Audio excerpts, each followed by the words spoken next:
चलो मित्रों, हवे चैप्टर नंबर 9 किरण प्रकाश शास्त्र में स्वाध्याय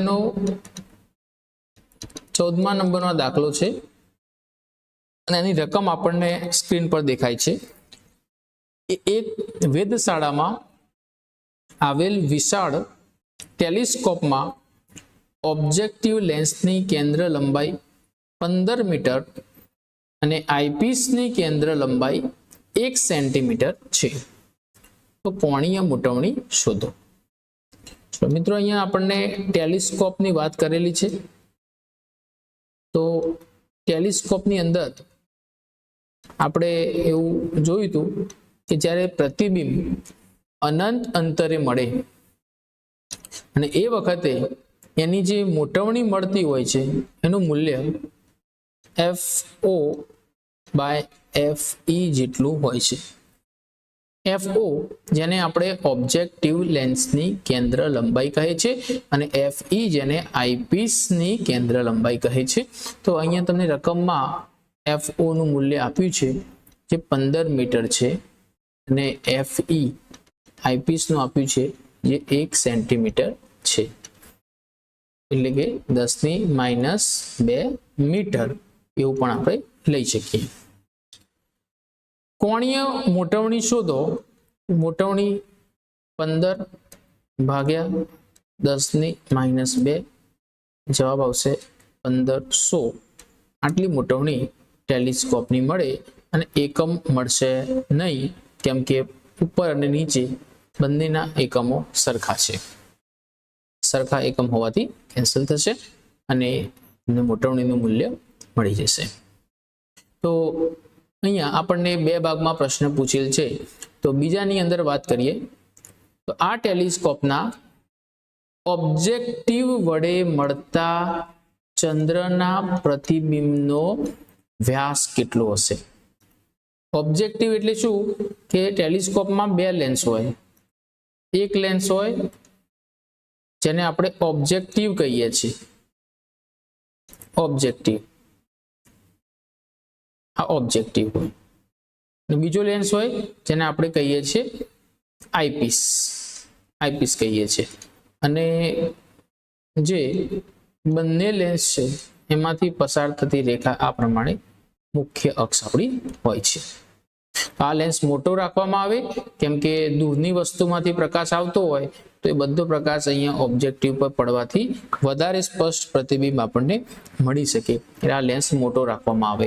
તો હાલ આપણને ઓબ્જેક્ટિવ વડે મળતું પ્રતિબિંબ પૂછ્યું છે, એટલે ખાલી આપણે ઓબ્જેક્ટિવ નું જે પ્રતિબિંબ મળે અહીંયા જે આપણને ઉલટું પ્રતિબિંબ મળતું હોય છે બસ એની જ આપણને વાત કરી છે, ઠીક છે। એટલે આગળ આઈપીસ સુધી આપણે જવાનું નથી, આટલાની અંદર જ વાત કરવાની છે। અને આ અંતર જે લેતા હોઈએ છે એ અંતર આપણને ખ્યાલ છે કેટલું અંતર લઈએ છીએ આપણે, FO ઓબ્જેક્ટિવની કેન્દ્ર લંબાઈ જેટલું અંતર આટલું લેવામાં આવે છે, આ અંતર, બરાબર। તો પૂછ્યું છે કે ભાઈ ચંદ્ર છે એનું પ્રતિબિંબ જે અહીંયા મળે છે આ પ્રતિબિંબનો આ વ્યાસ થાય, આ વ્યાસ થશે એનો કેટલું હશે। ચંદ્રનો વ્યાસ આપેલું છે અને ચંદ્રની કક્ષીય ત્રિજ્યા પણ આપેલી છે। ચલો આપણે એવું લઈએ કે આપણે અહીંયા પૃથ્વી છે અને આ પૃથ્વીની ફરતે એક ચોક્કસ કક્ષામાં ચંદ્ર ભ્રમણ કરે છે। ચંદ્ર તો આ ચોક્કસ કક્ષા છે, આ જ કક્ષામાં ચંદ્ર ફરે તો આ થઈ જશે એ કક્ષાની કક્ષીય ત્રિજ્યા થશે, કક્ષીય ત્રિજ્યા થશે। તો એ ત્રિજ્યા છે એ પણ આપી છે અને ચંદ્રનો વ્યાસ આપ્યો છે અને ચંદ્રના પ્રતિબિંબનો વ્યાસ આપણને પૂછેલો છે। ચલો બીજી આકૃતિથી વધારે સ્પષ્ટ થશે।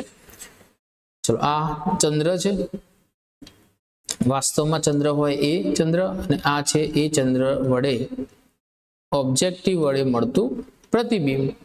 ચંદ્રનો પોતાનો વ્યાસ થઈ ગયો અને આ એના પ્રતિબિંબનો વ્યાસ છે અને અહીંયાથી આ જે અંતર મળશે એ એની કક્ષીય ત્રિજ્યા થશે r।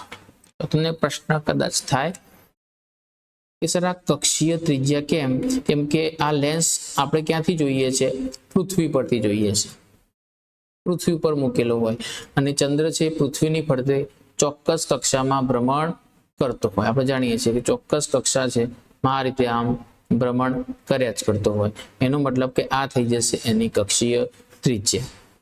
બરાબર છે. તો પછી આ જે ખૂણો મળશે, અહીંયા જે ખૂણો મળશે એ તો સરખા જ થવાના. જો થીટા લેતા હોય તો આ પણ થીટા થશે. તો અહીંયા આ બે ખૂણા સરખા થવાથી આપણે જો tan થીટા વાપરીએ તો tan થીટાનું સૂત્ર આપણને મળશે d/r, અને બીજા માટે tan થીટા વાપરશો, tan થીટાનું સૂત્ર મળશે d ડેશ, અને આ જે માપ છે એ માપને ઓબ્જેક્ટિવની કેન્દ્ર લંબાઈથી બતાવીએ છીએ તો ભાગ્યા આપણે f0 થઈ જશે. બંને tan સરખા હોવાથી આપણે ખૂણો સરખા જ છે માટે કમ્પેર કરીને લખીએ કે d/r બરાબર d'/fo. આપણને d' જોઈએ છે તો d/r ઇન્ટુ fo થશે.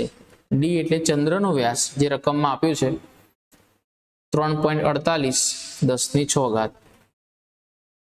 3.48 ગુણ્યા 10⁶ અને છેદમાં એની ત્રિજ્યા કક્ષીય 3.8 10⁸